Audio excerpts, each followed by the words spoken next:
எழுத்தும் அப்படிங்கிற அந்த தலைப்பு. அத கேட்ட உடனே நம்மளுக்கு எங்க ஆரம்பிக்கணும்னு தோணுது? சங்ககாலத்துல ஆரம்பிக்கணும்னு நமக்கு தோணுது. அந்த அளவுக்கு அம் அது எவ்வளோ பெரிய பெருமை. எப்பேர்ப்பட்ட ஒரு மொழி நமக்கு தாய்மொழியாக இருக்கிறதுங்கிறதே எவ்வளோ பெரிய பெருமை. நமக்கு தெரிந்தது அவ்வளதான். இன்னும் இன்னும் பின்னாடி போவோம். அதுக்கப்புறம் இன்னும் நெறைய தெரியும். இப்ப தெரிஞ்சது வரைக்குமே, ஒரு பெண் எவ்வளவு காலத்திற்கு முன்னிருந்து எழுதத் தொடங்கியிருக்கிறார். அந்த மொழியில் நாம இருக்கிறோம் அப்படிங்கிறது, நாமெல்லாம் இன்னைக்கு எழுதுறோம்னா, எவ்வளவு பொறுப்போட இருக்கணும் அப்படிங்கிறதையும் நமக்கு இங்க சொல்லுது. அம் அதுக்கப்புறம் இந்த மாதிரியான இப்ப நான்லாம் வந்து புதுசா எழுதத் எனக்கும் எழுத்துக்கெல்லாம் சம்மந்தமே இல்ல.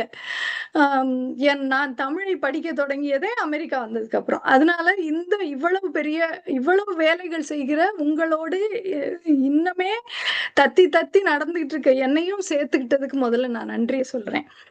நான் பெண் எழுத்தாளர்கள் அப்படின்னு சங்ககாலம் முதல் நான் சங்க இலக்கியங்களை கொஞ்சம் நான் படிக்கும்போதும் சரி, நவீன இலக்கியங்களை படிக்கும்போதும் சரி, எனக்கு பெண் எழுத்தாளர்களுடைய புத்தகங்கள் ரொம்ப பிடிக்குது.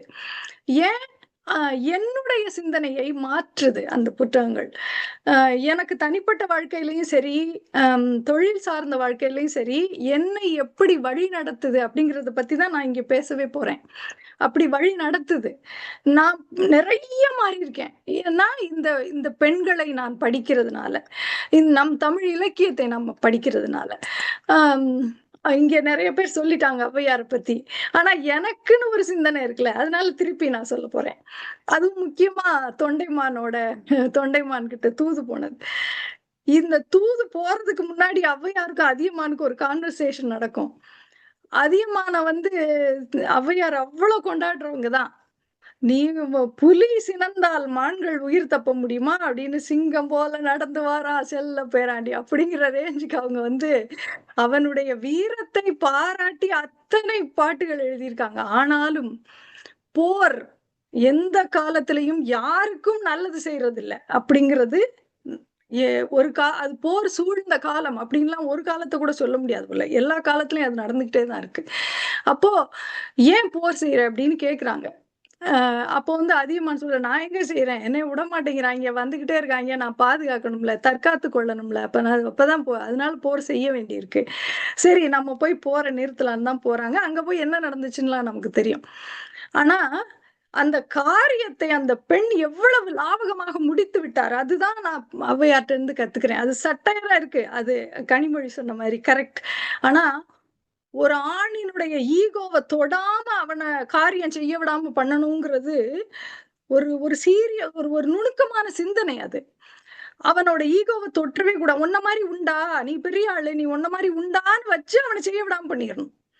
இந்த பண்பை நான் என் பாட்டிகிட்டயும் பார்த்திருக்கேன். அப்படி காரியம் நடத்திருவாங்கல்ல. அந்த திறன தான் நான் அங்க கத்துக்கிறேன். இதே சங்க காலத்துல கபிலர் ஒரு தூது போனாரு. அவர குறைச்சு சொல்றேன்னு நெனச்சுக்க வேண்டாம். பாரி க மூவேந்தர்களிடம் பாரிக்காக தூது போனாரு. போர நிறுத்துறதுக்கு தான் அவரும் போனாரு. நிறுத்துனாரா? போய் என்ன பண்ணிட்டாரு?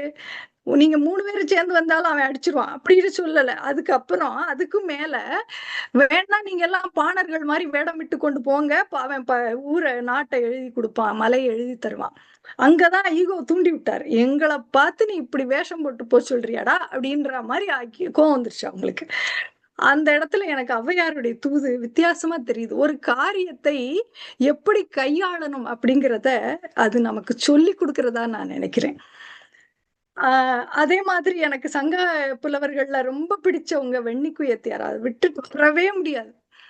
ஏன்னா, நம்மளுக்கெல்லாம் அந்த பாட்டுலாம் தெரியும். "கரிகால் பெருவளத்தான் நல்லா பெருஞ்சேரலாதன்னு ஒரு பெரிய மன்னன வெற்றி கொண்டு அப்படி உட்கார்ந்திருக்கான்." எல்லா புலவர்களும் பாராட்டுனாங்க. அந்த அம்மா மட்டும் தான் தள்ளி நின்னு பார்த்துட்டு நம்ம அம்மா தான் அப்படி சொல்லுவாங்க. ஒரு தாய் போல அவனுக்கு சொன்ன மாரி நெனைக்கிறேன் நான். நம்ம வந்து ஒரு ஏதாவது வெற்றி பெற்றுருவோம். பயங்கரமா ஆடுவோம். அம்மா சொல்லுவாங்க, "ரொம்ப ஆடாத" அப்படிம்பாங்க. ஏன்னா, இந்த வெற்றியை வெறும் வெற்றியாக பார்க்கக்கூடாது. இத முழுசா பார்க்கணும்னு நமக்கு சொல்லிக் குடுக்கிறாள் ஒரு பெண் உண்மையா. அதத்தான் அவங்க வெண்ணிக்குயத்தியார் செய்றாங்க. அவனுக்கு காயம் என்னமோ பெருஞ்சேரலாதனுக்கு முதுகுல பட்ட காயம். ஆனா நெஞ்சில தான் வாள வாங்கினான். ஆனா முதுகு வலியா வந்துருச்சு. "நான் நெஞ்சில தானே வாங்கினேன்" அப்படின்னு கேள்வி. போர் அறத்தோட நிக்கிறான். அவனுக்கு வியாக்கியானம் பேசல, எந்த கேள்வி எதுவும் இல்ல. எப்படியோ எனக்கு முதுகுல காயம் பட்டுருச்சு, நான் வடக்கிருந்து உயிர் அப்படி நின்னான்ல, அவன் தான்டா பெரிய மனுஷன். உன்னை விட நின்னும் நல்ல நன்றே. பெரிய மனுஷன் பெரிய மனுஷன் தான் சொல்லுவாங்கல்ல. அந்த மாதிரி அந்த அதை எடுத்து காட்டிட்டாங்க அவங்க கரிகால் பெருவளத்தானுக்கு. அப்போ அன்றைய புலவர்கள் அவனுடைய பெரிய அரசன் இல்லையா, எத்தனையோ புலவர்கள் இருந்திருப்பாங்க. ஆனால் ஏன் ஒரு பெண்ணுக்கு மட்டும் இதை இப்படி பார்க்கணும்னு தோணுது? அப்போ பெண் தன்னுடைய மாத்தி சிந்திக்கிறா, எப்பயும் இருந்து மாத்தியே தான் சிந்திக்கிறா. அவ நெறிப்படுத்துறா, அரசனை நெறிப்படுத்துறா. அந்த இடத்துல இருக்கா பெண். நல்ல அரசர்கள் உருவாவதற்கு அவள் காரணமாக இருக்கிறாள். அப்போ இது என்ன சொல்லுது? நம்ம எல்லாம் இப்பதான் வெற்றியை பார்க்க தொடங்குறோம். அந்த வெற்றியை எப்படி பார்க்கணும் அதை சொல்லி தருது அது. உண்மையாகவே அந்த அந்த நேரத்துல எப்படி நடந்துக்கிறணும், அடுத்தவருடைய நிலையையும் நாம பார்க்கணும் அப்படிங்கிறது, எதிராளியின் பக்கத்தில் இருந்து பார்க்க வேண்டும்ங்கிற அந்த சிந்தனையை அந்த பாடல் விதைக்கிறதா நான் நினைக்கிறேன். அப்படியே நடுவுல தான் ஏதோ குழப்பிட்டாங்கல்ல. இப்ப இந்த கால எழுத்தாளர்களுக்கு வந்தோம்னா, நான் சமீபத்துல நீயா நானான்னு ஒரு நிகழ்ச்சி இருக்கு இல்லையா, அது நான் பார்த்தேன். அதுல லட்சிய மருத்துவர்கள் அப்படின்னு ஒரு நிகழ்ச்சி இப்பதான் சமீபத்துல ஒரு 2 மாசம் இருக்கும், பார்த்திருப்பீங்க. அதுல வந்தது என்ன, இந்த கிராமப்புறங்கள்ல 5 ரூபா டாக்டர், 10 ரூபா டாக்டர்லாம் இருக்காங்களா, அவங்கள பத்தின நிகழ்ச்சி தான். நீங்க நல்லா கவனிச்சு பாத்தீங்களா, அதுல ஒரு பெண் மருத்துவர் கூட கிடையாது. எத்தனையோ பெண் மருத்துவர்கள் இருக்காங்க. ஏன் அவங்களுக்கு எல்லாம் லட்சியமே இல்லையா, சமூக சிந்தனை இல்லையா, இல்ல சேவை மனப்பான்மை இல்லையா? ஏன் அதுல பெண் இல்ல அப்படிங்கிற கேள்வி. ஆனா அது இன்னைக்கும் பிரச்சனையா இருக்கு. இவ்வளவு வளர்ந்து விட்ட பிறகும் அது பிரச்சனையா இருக்கு. இத 1989லயே ராஜம் கிருஷ்ணன் அம்மா அவங்களுடைய ஒரு நாவல்ல எழுதியிருப்பாங்க, காலந்தோறும் பெண் அப்படிங்கிற நாவல்ல. இதே மாதிரி ஒரு பெண்ணை சித்தரிச்சிருப்பாங்க. அந்த பெண் நல்லா படிச்சிருப்பா, மருத்துவர், லட்சிய மருத்துவராக ஒரு கிராமத்துல போய் அங்க உள்ள மக்களுக்கு காய்ச்சல், வயிற்று வலி, பாம்பு கடி, இந்த மாதிரி எல்லாம் சேவை செய்வா. அவங்களுக்கு ரொம்ப பிடிச்சு போயிரும். இதுதான் என் வாழ்க்கைன்னு முடிவு பண்ணிடுவா. நான் இங்கதான் இருக்க போறேன் அப்படின்னு அவ முடிவு பண்ணிடுவா. என்ன நடந்திருக்கும்னு நினைக்கிறீங்க? அவளுக்கு கல்யாணம்ங்கிறது ஒத்து வரவே வராது. வராதுன்னா ஒரு 5, 6 வருஷமா தேடிக்கிட்டே இருப்பாங்க. அம்மா அப்பாவுக்கு என்ன தோணும்? நல்லா படிக்க வச்சோம் அந்த பிள்ளைய, அதுக்கு விருப்பப்பட்டபடி எல்லாமே பண்ணோம். ஆனா ஒரு பையன், ஒரு மாப்பிள்ளை இவளுக்கு இவள புரிஞ்சுக்கிற மாதிரி, இவள சமமா நினைக்கிற மாதிரி, இவளுடைய தொழிலுக்கு ஏத்த மாதிரி, அது படாத மாதிரி, அந்த மாதிரி எல்லாம் இவ கிராமத்துல பணிபுரியறத ஒத்துக்கிற மாதிரி எல்லாம் இவளுக்கு மாப்பிள்ளை கிடைச்சிருமே, அதுதான் அவங்க வீட்டுல பெரிய பிரச்சனையா இருக்கும். இத படிச்ச உடனே இப்ப இத படிக்கும் போது கடைசியா ஒரு கேள்வி கேட்டிருப்பாங்க. ஏன் இந்த யோசிச்சு பார்த்தோம்னா, இந்த பெண் மருத்துவருக்கு இருக்கிற பிரச்சனை ஒரு ஆணுக்கு இருக்கவே இருக்காது. இருக்காது. இனி இருந்ததில்ல, இருக்க போறதும் இல்ல. சரின்னு விட்டுருவாங்க. ஏன் இந்த பிரச்சனை ஒரு பெண்ணுக்கு வருது? அவளுடைய லட்சிய வாழ்க்கைக்குள்ள அவளால ஏன் போகவே முடியல அப்படின்னா, எப்படியும் அவ என்ன படிச்சிருந்தாலும், என்ன சேவை செஞ்சாலும், அவளுக்கு இறுதி கல்யாணம் தான் அவளுடைய வாழ்க்கையோட டெஸ்டினேஷன் அப்படின்னு ஒண்ணு இருக்கு. இன்னைக்கும் இருக்கு அது. அப்புறம் கல்யாணம் ஆயிட்டா அவளுக்கு குழந்தைதான் அவளுடைய வாழ்க்கையை நிறைவு செய்வது அப்படிங்கறதெல்லாம் இருக்குல்ல. இந்த ஸ்டிக்மால இருந்தெல்லாம் இது இல்ல முழுமையான பெண் முன்னேற்றம் அப்படிங்கிறத ஒரு பெண்ணின் வாயிலாக நாம் அறியும் போது நம்மளுக்கு நல்லாவே புரியுது. நான் இத முழுசா பெண் முன்னேற்றத்தை புரிந்து கொள்வதற்கு இந்த புத்தகம் எனக்கு உதவி செய்தது, உண்மையாகவே. அந்த மாதிரி அப்போ ஒரு பெண் இத சொல்லும் போது இதே கருத்தை தந்தை பெரியார் அவர்கள் சொல்லியிருக்காங்க, இல்லைன்னு சொல்லல. ஆனால் தந்தை பெரியார் அவர்களை குறிப்பிட்டு இத சொன்னோம்னா உடனே எதிர்ப்பு வந்துரும். மேடையிலேயே எனக்கு எதிர்ப்பு வந்திருக்கு, நான் பார்த்திருக்கேன். ஆனால் இதை ராஜம் கிருஷ்ணன் அம்மாவை குறிப்பிட்டு நான் சொன்னதாக சொல்லும் போது எனக்கு எதிர்ப்பு வரல.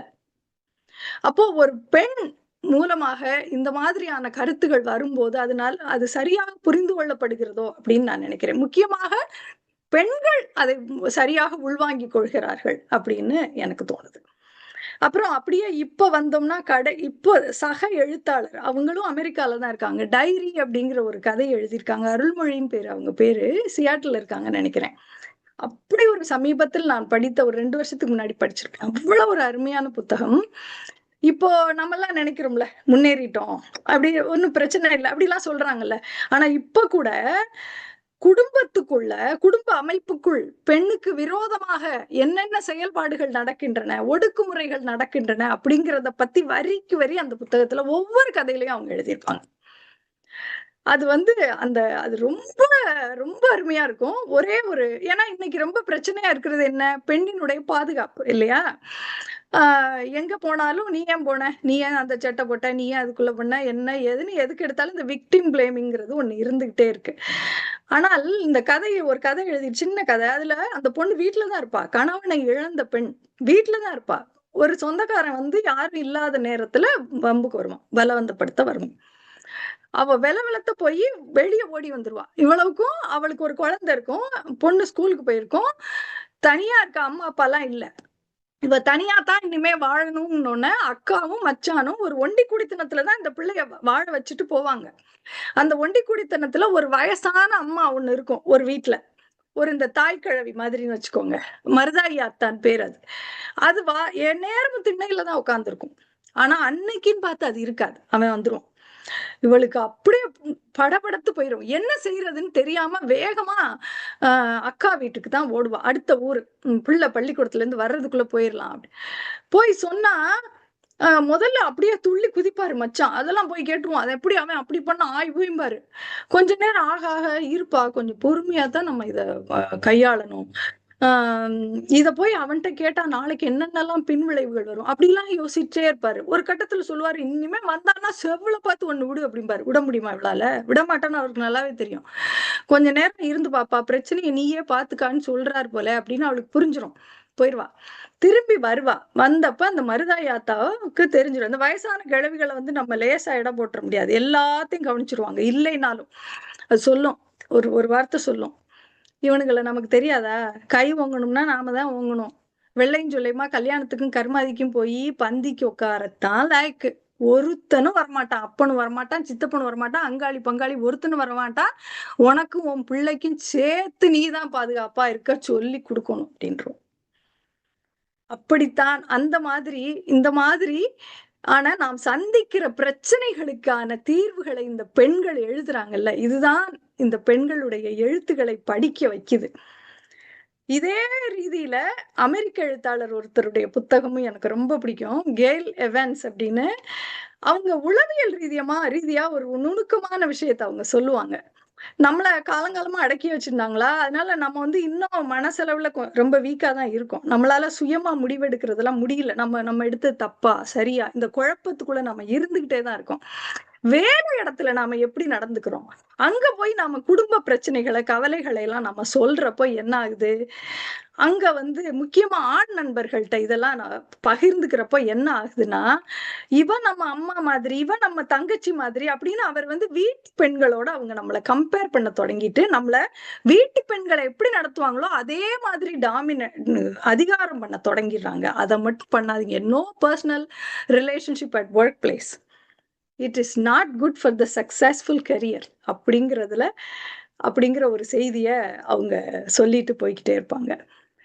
இதுதான் எனக்கு இந்த பெண் எழுத்தாளர்கள். பெண் வந்து தன் குரலால், எழுத்தால் சிந்திக்க வைக்கிறாள், சீர்படுத்துகிறாள் அப்படிங்கிறது என்னுடைய மறுக்க முடியாத கருத்து. தோழர் கனிமொழி சொன்னாங்க. அ பெண்ணினுடைய உடலை பற்றி நெறைய பேர் இங்க சொன்னாங்க. எழுத முடியல. காதலின் மிகுதியை, பசலையை நயமாக எழுதியதாலேயே நப்பசலையார் அப்படிங்கிற ஒரு பெரும் பாட்டியின் பேரன் பெயர்த்தியர் நாம்.